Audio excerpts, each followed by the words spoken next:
All right, last thing I want to talk about today is formula and molecular weights. So formula weights, molecular weights, molar mass or molar weight or whatever you want to call it, these are all essentially the same thing. It's just the mass of a molecule. So when you see me write FW, that stands for formula, MW stands for molecular weight. The only difference is one is for ionic and one is for covalent, because formulas are ionic, molecules are covalent generally.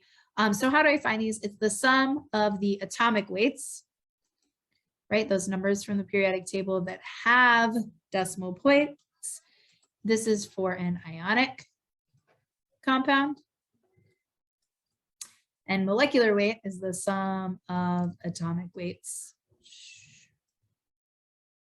in a covalent or molecular, same thing, compound. Okay, so if you're thinking about like water, we did that one earlier. We found the molecular weight of water. It's the weight of the molecule. All right, so last thing I want you to do is find the molar mass for these molecules. Now, hey, you have to remember your naming as per usual. Iron 3 sulfate. So first I got to figure out what the formula is. So iron is Fe. It has a 3 after it, so that means its charge was +3. I have sulfate here. Now, if it ends in an ATE, that means it's going to be on your period or on your polyatomic ion chart. Sulfate is SO4 2-. So if I do my little switcheroo here, crisscross, I get Fe2, and then I need 3 sulfates, so SO4 3. Now I got to break it down and add them up. So I need to find iron's molar mass, sulfur's molar mass, and oxygen's molar mass, and multiply them by however many I have. So iron, for example, is 55.845. And I have 2 of them because it has a subscript of 2. And so I got to do that. And that one's 111.69. I have sulfur is 32.06 from the periodic table. I have 3 of them.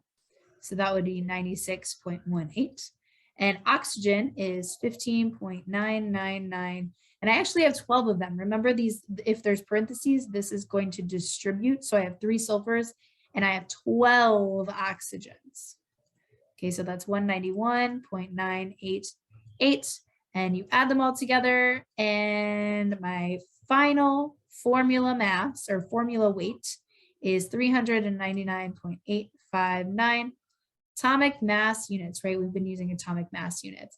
Now there's another unit we're going to start talking about. It's called grams per mole. You might have noticed that I said molar mass up here. We're going to talk about what a mole is in the next part of the unit. But these are going to be the units you're going to find. So all you have to do is add up the numbers essentially from the periodic table. So you try glucose really quick, check your answer here, and then we'll be done. All right, molecular weight I got for glucose was 180.156 atomic mass units. If you have questions, let me know. Email me or email Adara and let us know.